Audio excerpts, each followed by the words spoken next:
Hi guys, Samantha from Jessama Tutorials here, and today I'm going to be showing you a few cool techniques that we're going to be using in a pendant. So to start off with, I want to create a cane, and you're going to want to be using some black clay. I'm using Polymer today, and just take that, and you want to form it into a block. So I've got a nice strip of clay here that's about 2mm thick. I'm just going to fold it in 4.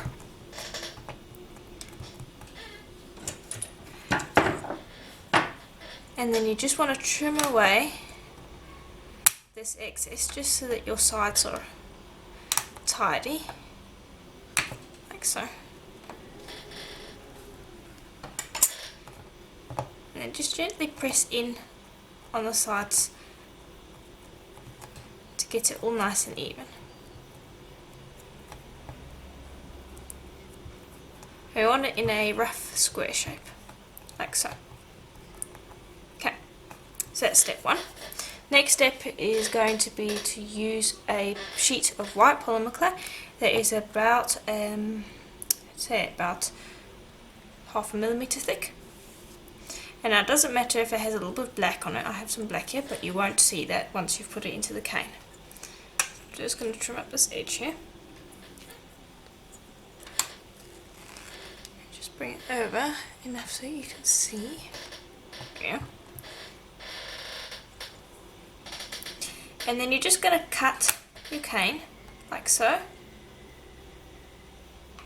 Then take a strip of your white. That's a little bit too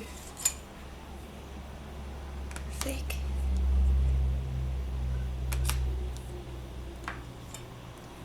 And just lay that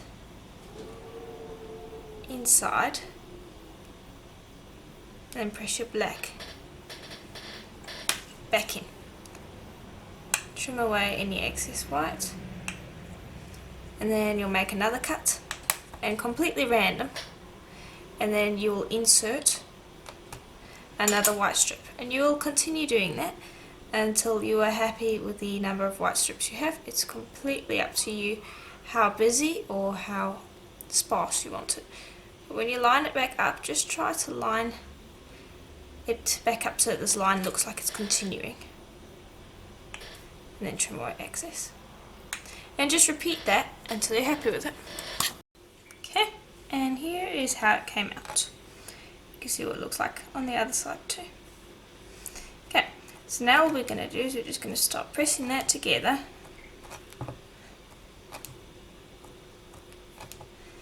And we're just going to reduce it. This is a nice, easy cane, and it's one of a few items that we're going to be making for this pendant. Next up, we are going to be creating a kind of a long checkerboard. I'll explain that in a second. I just want to show you how to reduce this quickly. And of course, the thicker it is when you start, the easier it is to reduce, but we need very little cane, so I didn't need to make too much.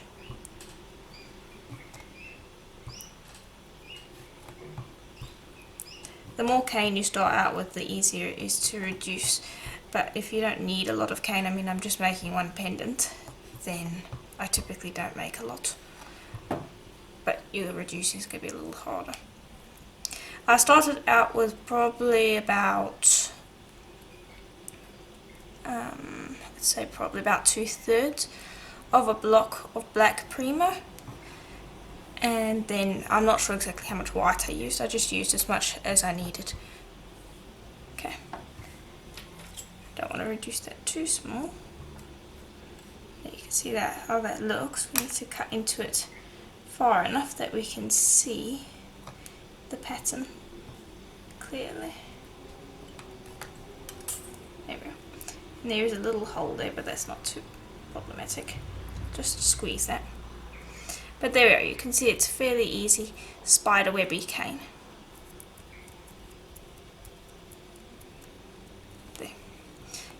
So now I'm just going to put this off to the side to cool, or rest essentially, because when we want to use it, we want it to be nice and hard and easy to use. So if you want, you can put it into the freezer, that will harden it up, but we're going to be doing another few techniques, so we don't really need to do that. Okay, so next one, we're going to need some more black and some more white, and these need to be rolled out on the same setting, which is about 2mm for me. I use the thicker setting of my pasta machine, which is 2mm thick. Okay, and just trim and then separate on each side. Trim and separate so that you're not wasting any clay.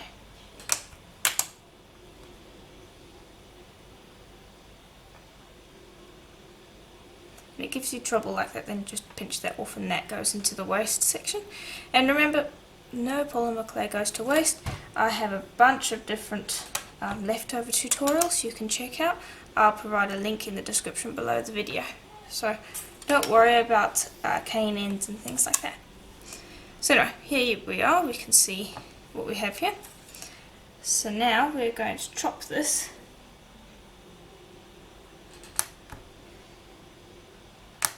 into pieces. They're all the same thickness. I want them all to be the same. Okay, and that should be enough to start.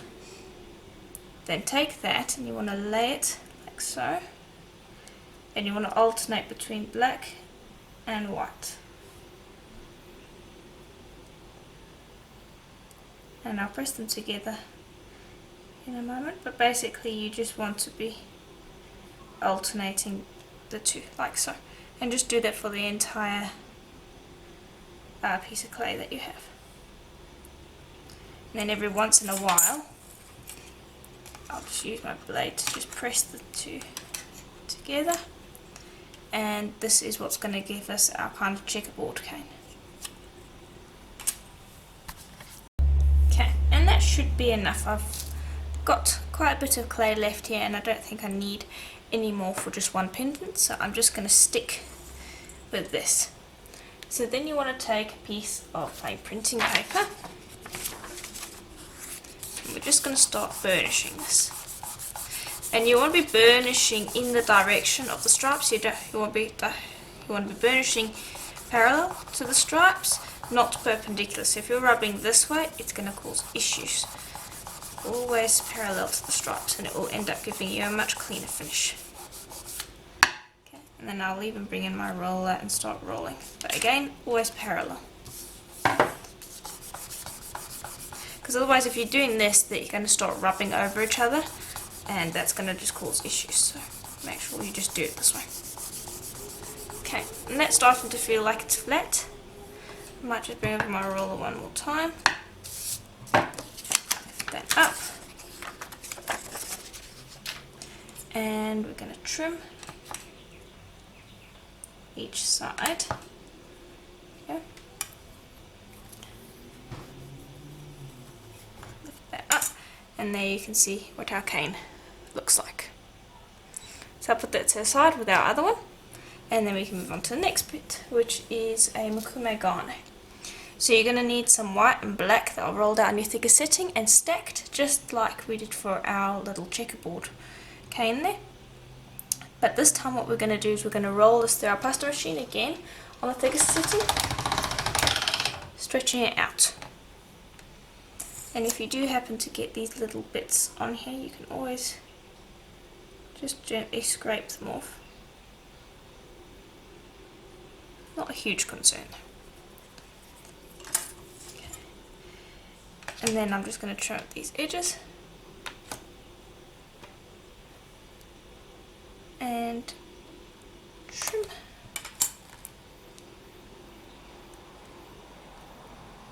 And stack.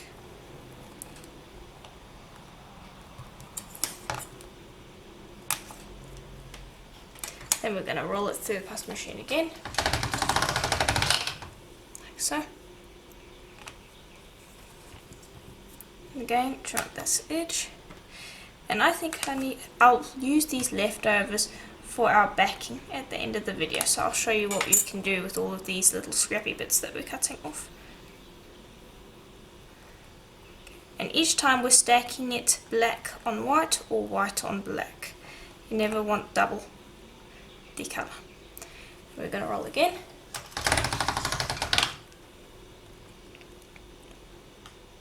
Okay, and I think I'm going to stack it one last time.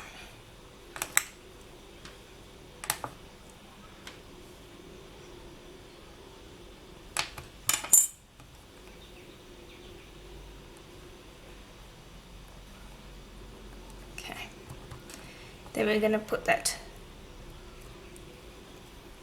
through our machine, but I just want to grab these edges. Then we'll run it. Okay, and that should be all we need. You want to stop when you see your white starting to turn a little grey. So you can see here the white versus the white on here. So once you see that, stop.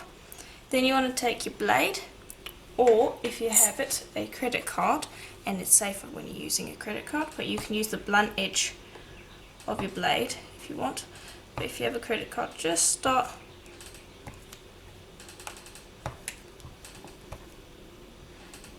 pressing it in like this.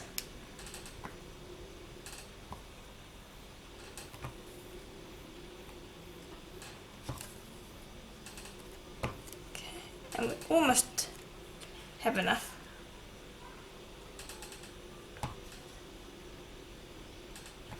Just making sure we don't have any areas that are too light on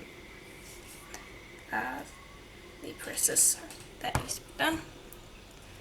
Okay, and I think one more here, and then we can press this together. Now this can be a little tricky, so you just gently want to start pressing it together from the sides, like so. And you can even use your blade to help you with this. Start pressing, and this will just smush it back together again.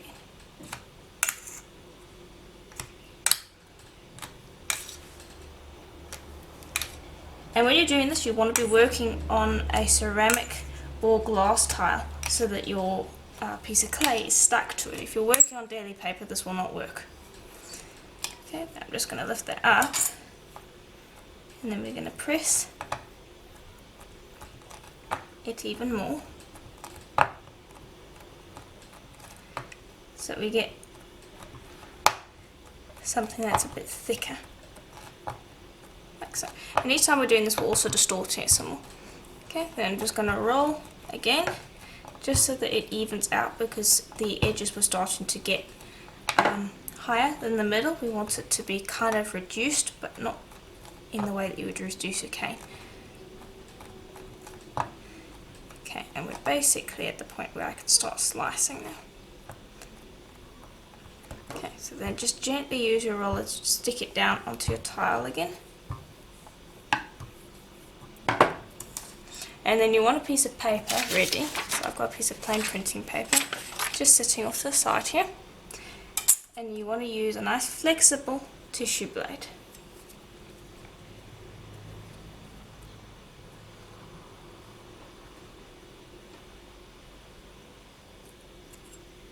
And take slices, and that one's stuck for some reason. It will work. I will just clean off my blade. If it sticks, you need to clean off your blade, or you can wait for your mokume gane sheet to cool down a bit, but let's try now. There we go. Just slice through, you can see what we're coming out with there.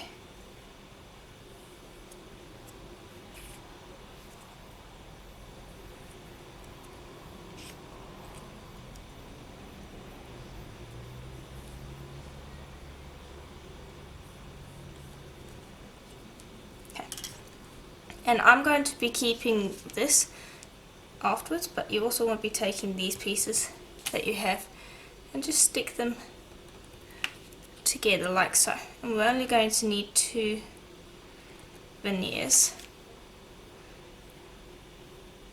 for our pendant. So I'll just stick that down like that.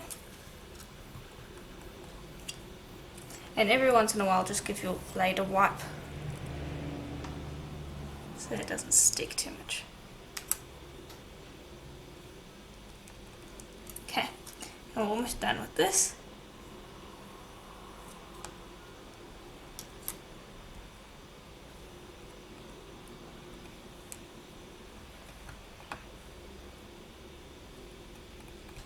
Okay, so just pick this one up and I'll put this to the side for a moment. And this one we're going to grab a piece of plain printing paper again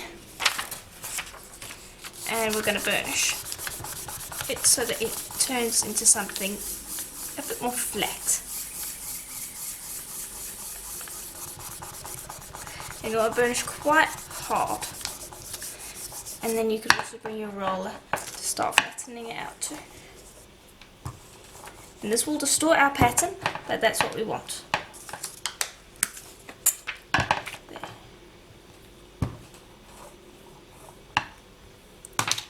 Okay. And then the last step is to roll it through the pasta machine on your thickest setting. Okay. Then take it down one and roll it again. And you want to get to the point where the entire piece is even. So I'm going to take it down one more setting. And there we go. All even. Now we're going to do the same with this one. You'll take a piece of paper,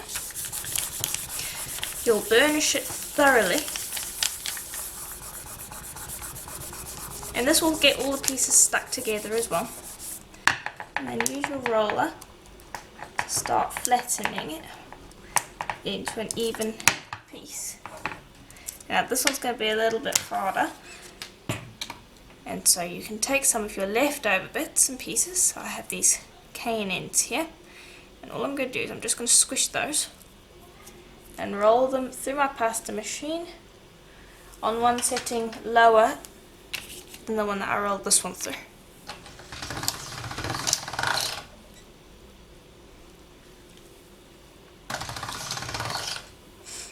There we go.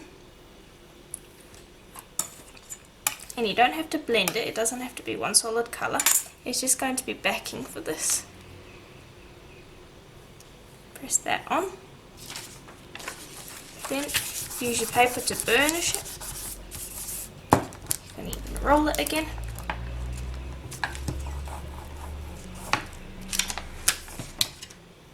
Okay, and if an area looks fuzzy to you, don't hesitate to grab your blade and clean it up. Okay, then I will just trim off most of that excess.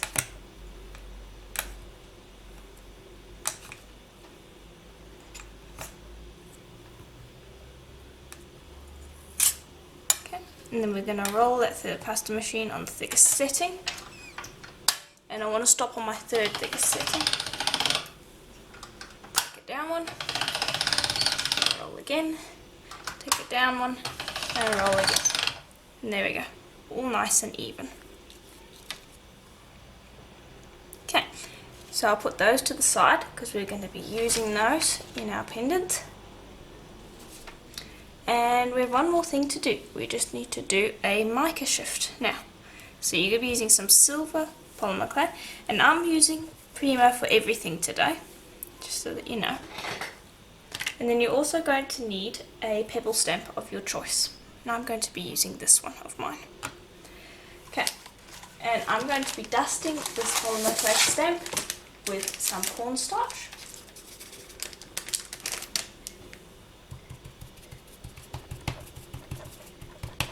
Just so that it does not stick.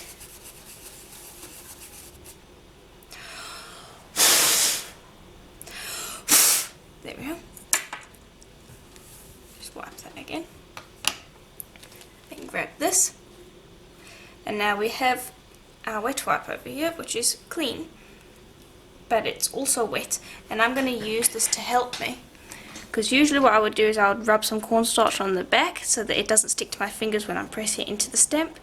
But I don't really like it when that happens. So if you can use something that is wet, because it will not stick to the clay, and you can use that as a barrier between your fingers and the clay. It will prevent the clay lifting up and sticking to your fingers. So I will use just about anything. So this wet wipe or Kleenex, whatever you guys call it, will work well for that. You could use a wet sponge as well. Okay, then I'll also roll, because the clay sticks to my roller as well.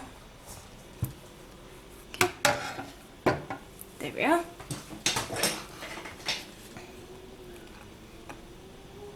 And then you very gently want to work that out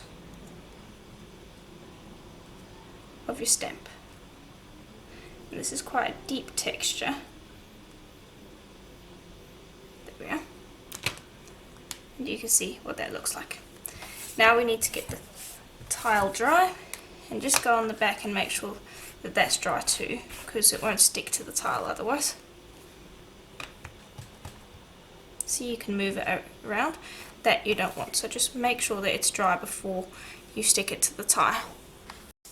Okay, so now it's dry and stuck down to the tile. Trim away any excess.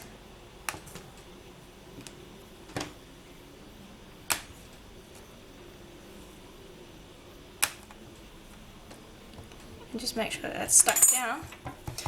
Then grab a thin flexible tissue blade, and you can also give this a wipe so that it does not stick. And the wipe just cleans up any polymer clay residue that might be there.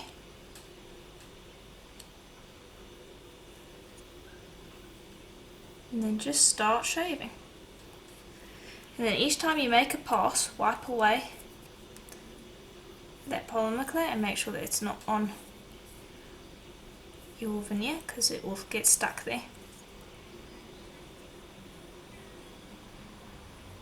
And just repeat until you have shaved your entire piece of clay. Okay, and here is how it looks. So now we're just going to grab some plain printing paper again, and we're just going to burnish it flat. You don't want to be running this through your pastel machine because it will distort the image, and unlike with the mokume gane, I don't really want it to be distorted. So just press quite hard and burnish. Here you can see how it's starting to look. So I'm going to focus around the edges because that's generally where you'll miss. But you shouldn't be able to see any cracks. It should be one smooth veneer.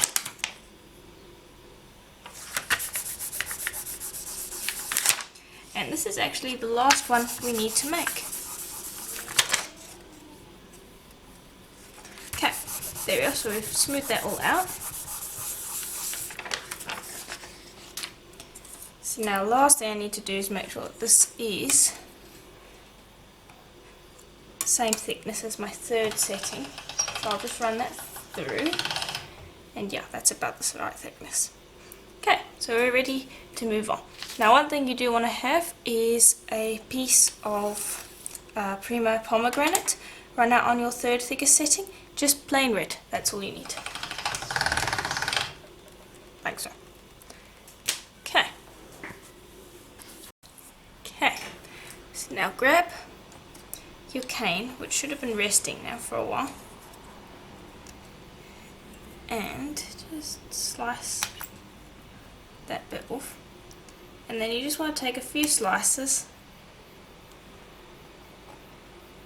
and try to keep them all about the same thickness. And then you just want to start piecing those together.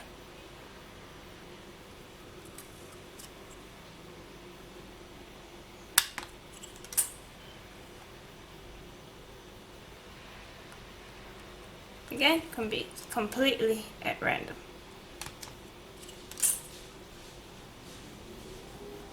Don't have to join together, it just needs to look like a funny spiderwebby kind of pattern. And just continue doing that until you have a decent sized veneer to work with. There we go. Then again, just burnish that flat, and then we can start piecing our veneers together. And they're all kind of random, a lot of fun to make. And keep in mind, I am doing a black and white theme for this pendant, but you can swap up the colours to any colour you want, really. So don't feel confined to just keep with the white and black. And there we go. Right, so let's start. And now our centerpiece is going to be this red. So we want to start off with that. And I'm going to cut. And I want it to be a pretty thin piece. Okay, and then we're going to work around that. So now I'm going to take a piece of my mokume gane. Let's choose a nice piece over here. And I might make this one a bit thicker. Okay, and that's not quite as wide as I would like. I'll keep that off to the side some other time.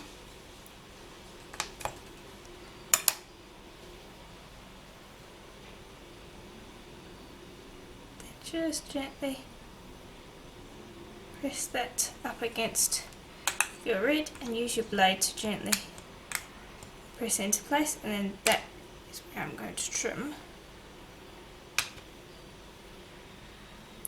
Okay. Then I'm going to grab my checkerboard. I'm just going to trim these edges to make sure that they're the right size. Okay.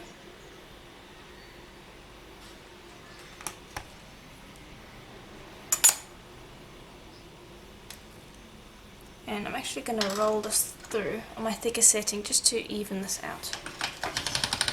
There, because it's not quite flat and I need it to be flat.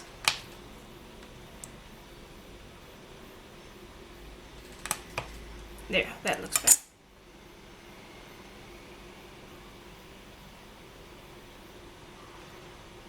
And press that along the edge.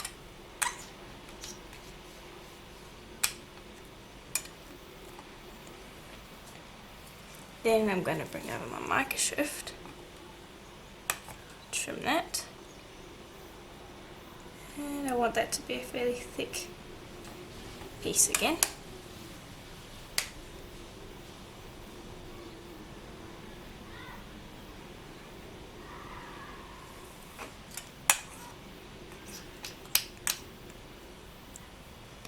Then we're going to be using this.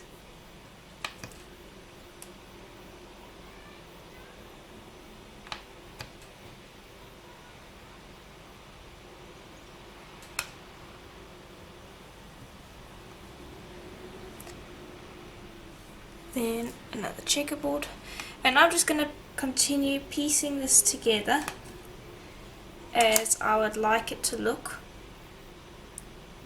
but the red one is the only one that doesn't get repeated. That is our main piece, so you don't want to repeat the red, but all of the other pieces you can repeat in whatever pattern you would like it. It doesn't even have to be in a pattern, you can just kind of make it at random. Alright, and here it is. So now we need to burnish this flat. So I'm going to take another piece of paper, and now again, just like we did before, it needs to be parallel to the lines. You don't want to be going perpendicular, because then your lines will get distorted. So just keep that in mind if you want to keep your lines nice and straight. We're just going to burnish that thoroughly, so that everything sticks together. And I like to do it with my fingers first, flatten it out, then I'll use my roller to get it even. And I'll run my finger over just enough to feel whether it is flat or not, if I can still feel bumps. And if I can still feel a bump or two where one veneer is not quite even, then I'll roll again. But this is essentially why I made sure that all of my veneers were rolled out on the same setting. It doesn't matter if it is 1 millimeter thick, half a millimeter thick, or 2 millimeters thick. It really doesn't matter. The only thing that matters is that all the veneers before you start are about the same thickness, and this just makes this process a lot easier. And there we go. Now trim away your excess. Okay, and I want to pick this up.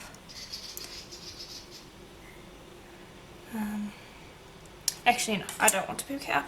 Just keep in mind that you're going to be baking this soon.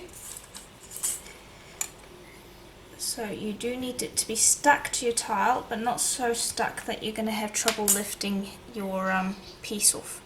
So I'm going to just lift that up and then gently stick it down again, but I'm just going to use my fingers to rub it down. I'm not going to be sticking it down by burnishing it. Okay, and then I'm going to be using this cute little heart donut here, and I want you to move it around, figure out whereabouts you like, and then cut out. And you can use any cutter you want, but I'm going to be using this one today. Okay, and I'm quite happy with that position. So then I'm going to press, and just make sure to press on the little donut and the little heart in the middle, because that sometimes doesn't cut cleanly when you press like this, because you press around the outside. Then lift straight up,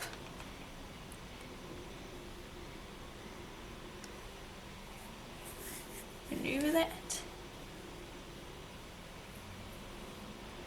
and I quite like how that looks. Okay, then we're going to very carefully lift this up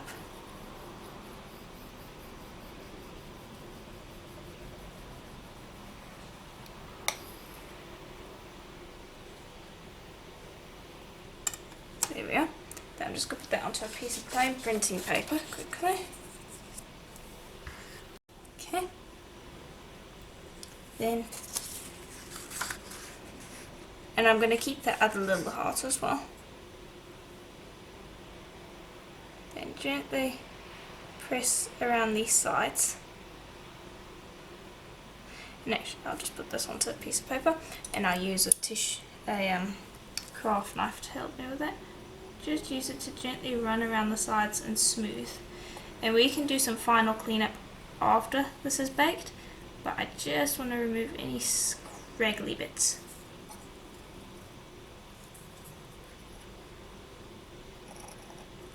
And hairs, like here is a little cat hair that keeps getting into everything. Just remove that if you can.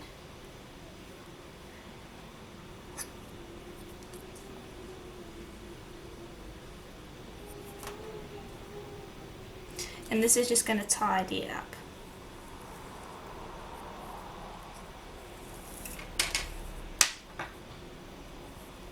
Okay. There we are. Then grab something to dome your piece. I'm using this nice jar. Just going to grab this. Going to put it directly on there.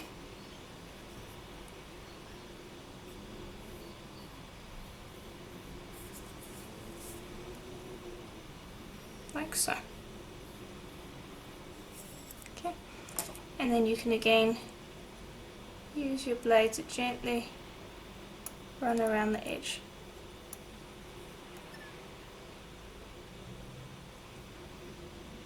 And trim off anything that needs to be trimmed. Just make sure you're happy with it before you put it in the oven.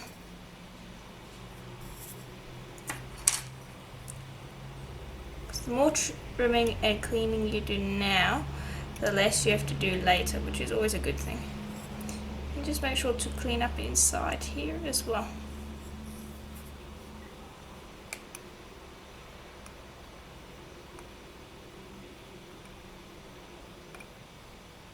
Okay. And then I'm also just going to pop this here so that it has a very slight dome.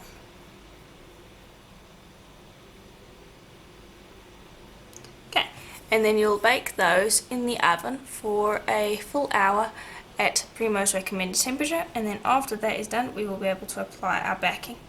And just make sure that it's nice and smooth with no fingerprints before you put it into the oven, because we are going to be doing a nice thorough sand later on. Okay, And so while those are in the oven, I have all of our leftover bits and pieces here, and there's not actually that much considering everything that we made. So I'm just going to quickly bunch that all into one ball, like so. And we're just going to roll that out.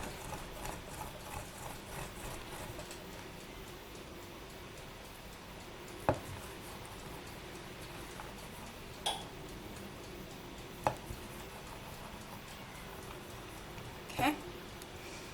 And then press on these sides. And then just use your finger to just start flattening it. And then use your roller to complete that. You don't want it completely flat. You want it about, probably about, I'd say about 1/2 centimetre thick.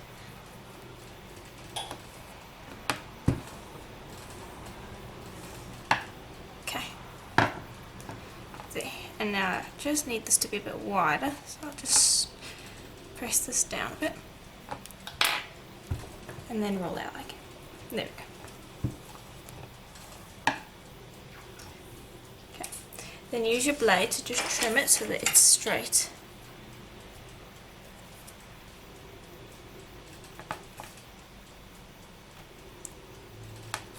Like so.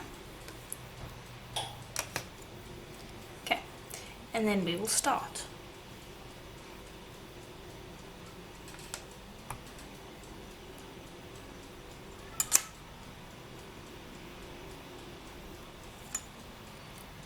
And we'll see how this looks, and if it doesn't work, then I would advise using this either for backings, bead cores, you can make your own texture stamps as well. So I'm not sure if this is going to be worth keeping.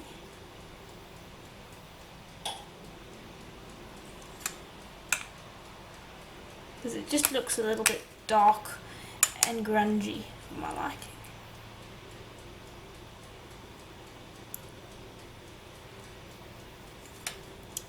I'll just do one more and then we'll flatten it out and have a look and see whether it is worth keeping. Because this is what we're going to be using for our back.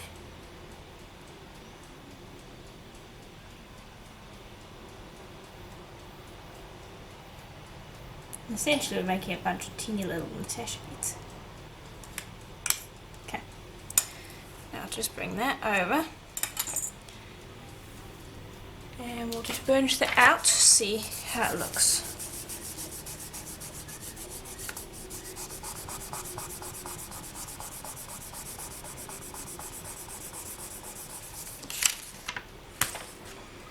And I don't think I'm going to keep it. It doesn't look as nice as I would like it to look.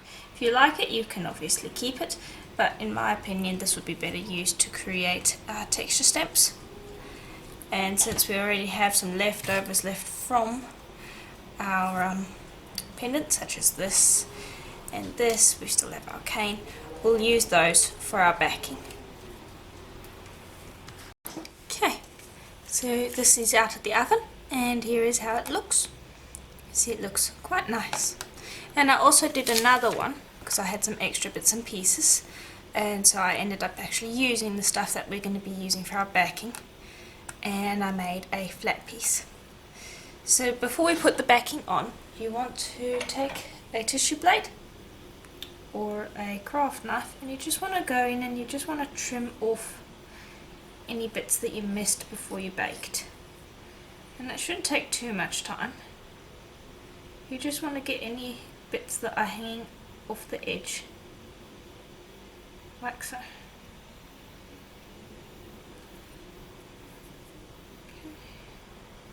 Just so that it is nice and clean. And repeat that with all of them because they're all going to have little bits and pieces hanging off of them. Okay, and there we go. So now we are ready to apply our backing. And I'm going to be using some black Primo polymer clay. And I'm going to roll it out to about 1 millimeter thick. like so. Then you can use any texture you want, but I'm going to be using this nice texture sponge here. And it just gives a nice light texture that I really like. And I'm going to stand up to do this. And we're just going to really roll that onto our clay to get a nice firm texture. There we go. It provides a really nice texture.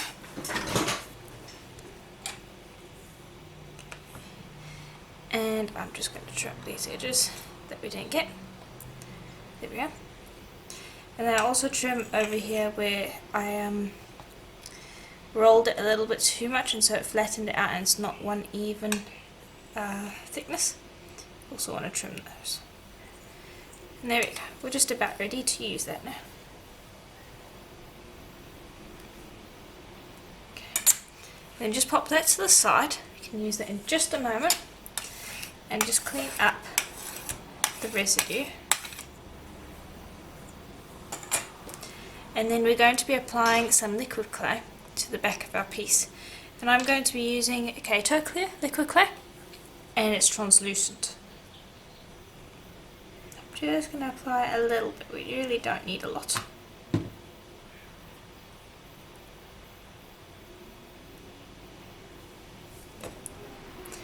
And just spread that over the entire surface. Make sure you get into all those little nooks and crannies.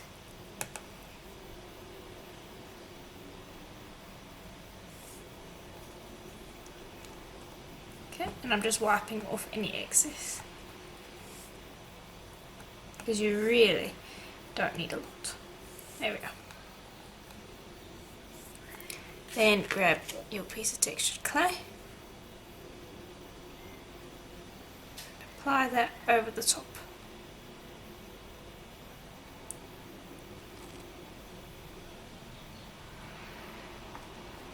Okay. And then I'm just roughly going to use my blade, trim that out.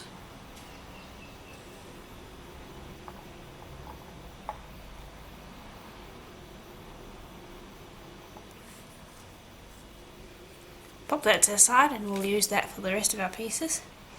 And there, that trimmed out quite cleanly. And now we're going to need to retexture, of course, because I need to press around these edges now, and also just generally press around just to make sure that it's well stuck. So we will need to retexture, but we textured in the beginning just so that we've got a base texture to work with, and it just makes texturing it later on easier. You could actually leave that hole there if you wanted to fill that in, but I don't want to. I want to trim that out.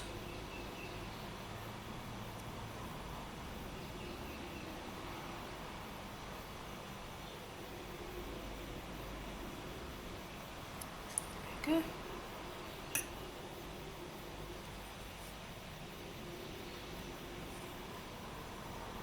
And I can tidy that up once I've got the main body of the piece out, because I need to press in there to make sure that it's stuck down well.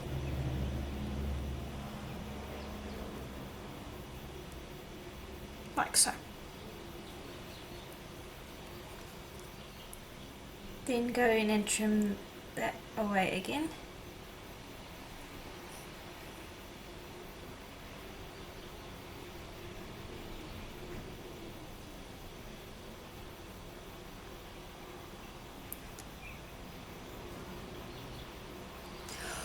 And just continue going until you've got a nice beveled surface to work with. So I'll show you when I'm done. And what I like to do around the edges, instead of trimming, I will actually pinch and pull to remove the excess. And that's easier than trimming with the craft knife, and it gives a better finish. But it's a little bit harder to do in the middle here.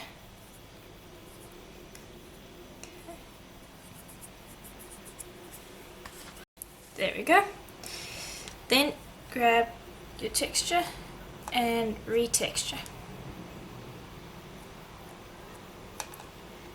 wherever it needs to be. and because we already had an existing texture, it just is a lot quicker to use. Then just go around the edges and just smooth. And you should have a look from the front, and if you can see the backing, then you need to smooth it off because it's not even. But that should do it. Okay, I just want to texture a little bit more in the middle here. Okay, and if there are any areas that are difficult to get into, you can use the blunt edge of your craft knife to work it. There. Okay. And that is basically it for finishing the back. You'll repeat with the others. And I'm just going to take this and mark it inside here.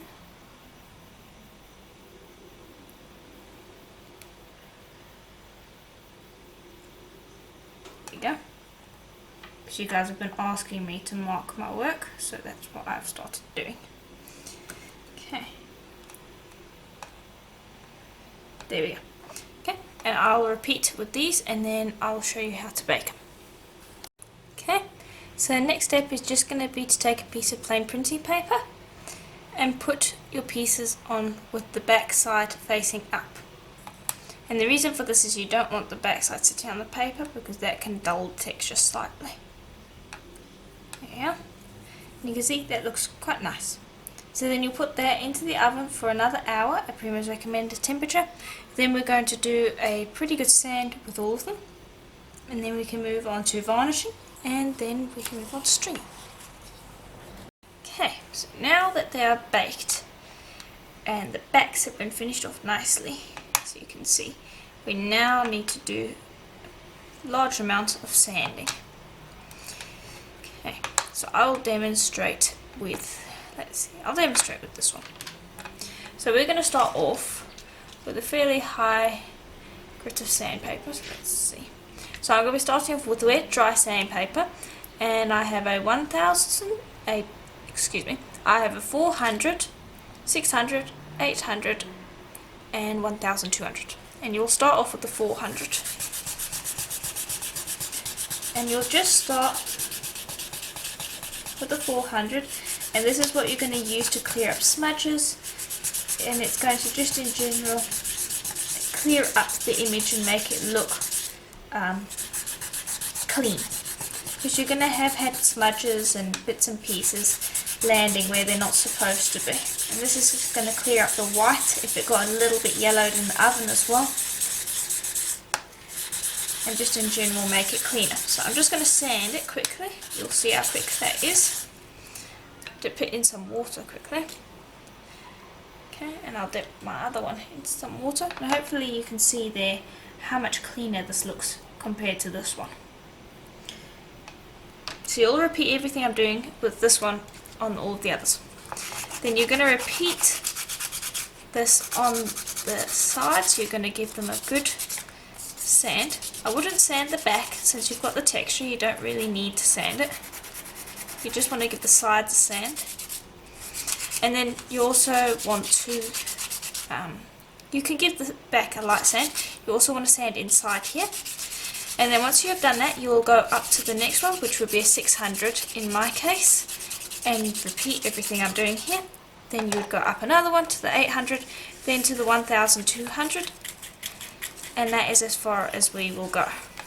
And that should give us a nice clean pendant. And you'll repeat with these three as well. Okay, and here is how they look now that they are done.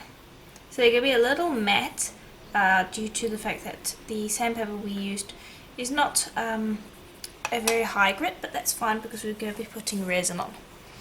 Now what we want to do is we want to grab some Renaissance wax, and I want to apply that to the back of each of these pieces. And the reason for that is we're going to be putting some resin on, and what the Renaissance wax does is it helps prevent any resin spills that we might encounter from sticking to the back, which means that cleaning it up later is much easier. So just apply it to the back like so, and then you can use a cloth or you can use a buffing wheel to buff that up.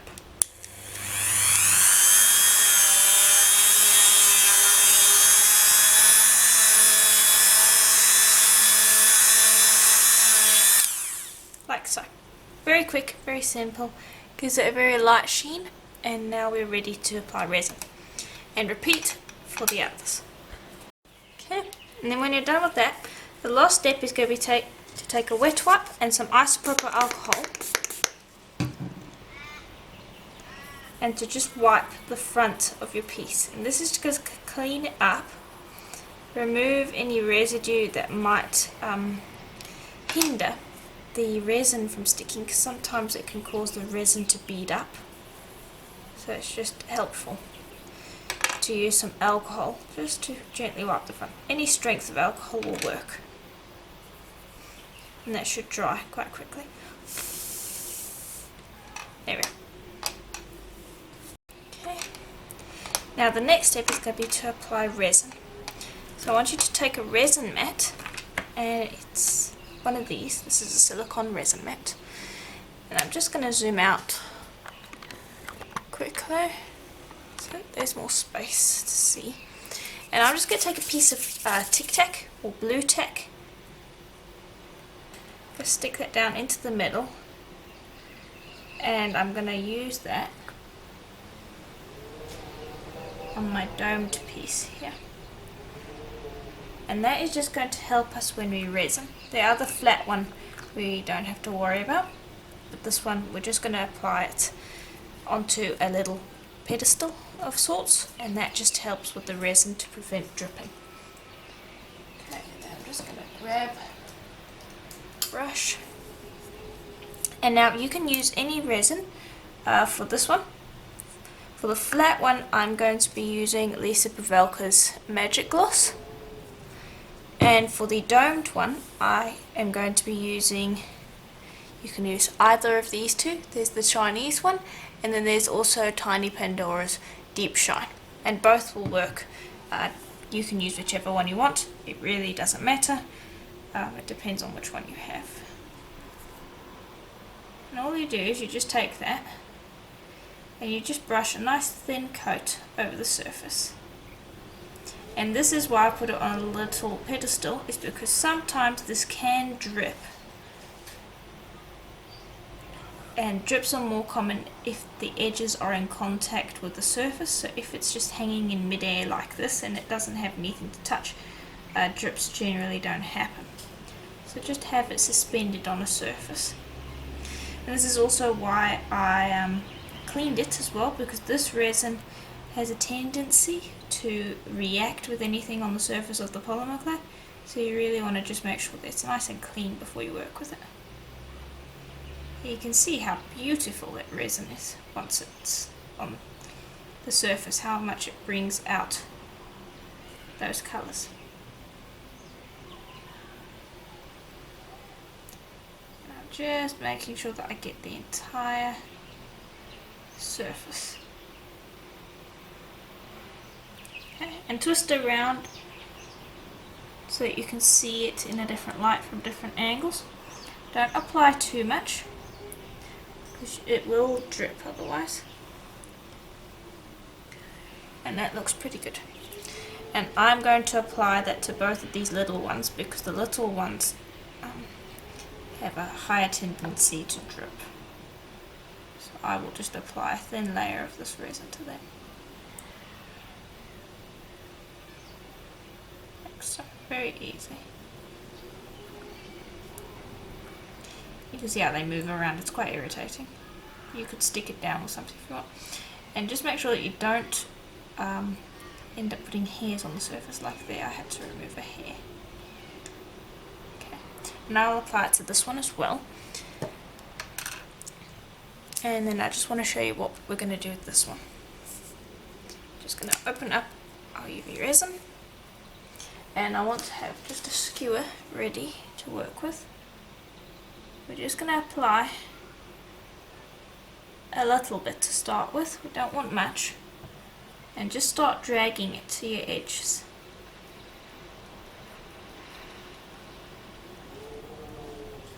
And now this is a high dome factor, so you just want to be careful with it.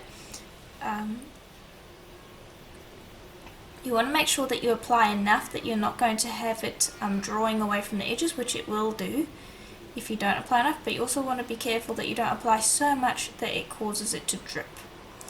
So just bear in mind that it's a little bit of a balancing act, and if you don't want to do that, you can always just dome the piece like we did over there. But I wanted to show both versions.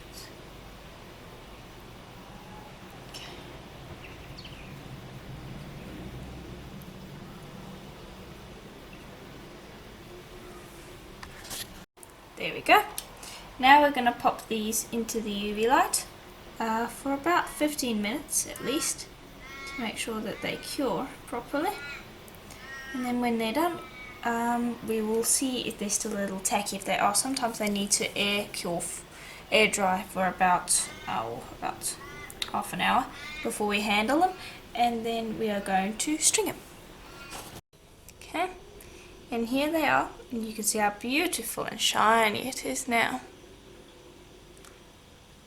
And there's the back.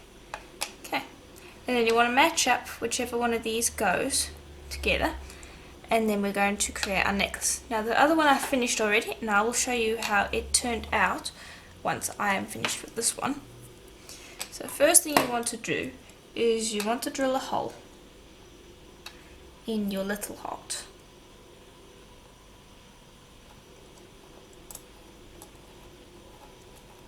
And I'm using an automatic push drill.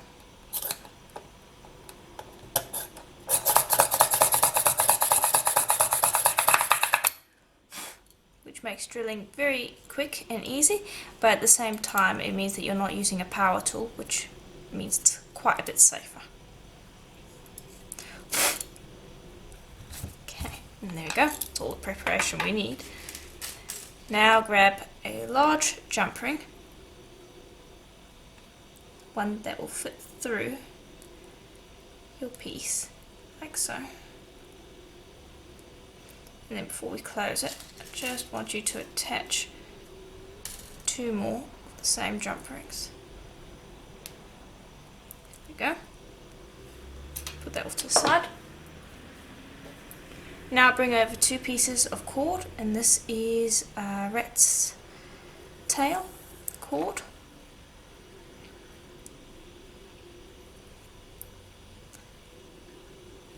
There we go. And then you're going to need a cord end that is going to fit these. There we go. Pinch that closed. Give it a pull to make sure that it is stuck in there. You'll repeat that process on the other end. It's very quick.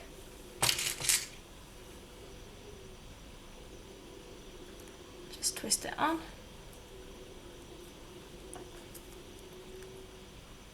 And squeeze. And I sell these cord ends on my Etsy shop, Jessama Design, just to let you know. Okay. Then on one end grab a small jump ring and I'm going to attach a lobster clasp to that. And just attach that lobster clasp. There we go. And just a trick, before you attach lobster clasps, if you're going to be selling these, make sure that they're open beforehand, because sometimes they will break or they will be stuck, this little hinge over here. So that's just something that you should check always before attaching it to your piece. Then grab that and attach your piece. And then I also want you to attach another one. Just to save time, I'll just actually link it through here.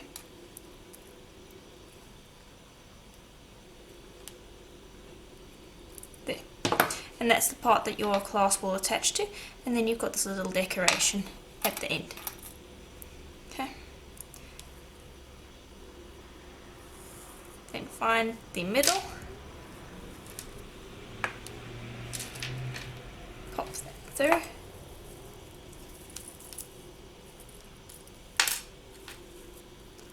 attach that to your little heart, make sure that it's nice and even, and you can adjust that however you want so that the heart hangs right. Okay. And there we go, very easy to do. So let me bring over the other one so I can show you how that one looks. You can see it basically looks the exact same, it's been strung the same way, and it's also got that little decoration at the back. You'll just use your lobster clasp and link it in. Very easy and quite effective. So that is basically it for today's project. I do hope that you enjoyed it. It was quite a bit of fun to make. Remember, you can change up the colours to whatever you want. These are just the colours that I chose to do today. You can do any colours you want. This might look really nice in blues, or you could just keep it in black and white as it is and just change this coloured strip down the end. Hopefully you can imagine that if you put in green or blue, purple, it would look very different each time. And this part at the back here is completely optional. You don't have to do it. You could even take these little bits and make them into earrings if you wanted, but I thought it makes quite a nice little decoration at the back. So that's completely optional if you want to or don't want to. So I hope it was helpful to you. If you have any questions, let me know in the comments below, and I'll try to answer them as best I can. If you're looking for the cutter that I showed in today's tutorial, it is on my Etsy shop, Jessama Design, along with a bunch of other little heart cutters and some heart donuts, so do check that out. And as always, I will see you in the next tutorial. Bye for now.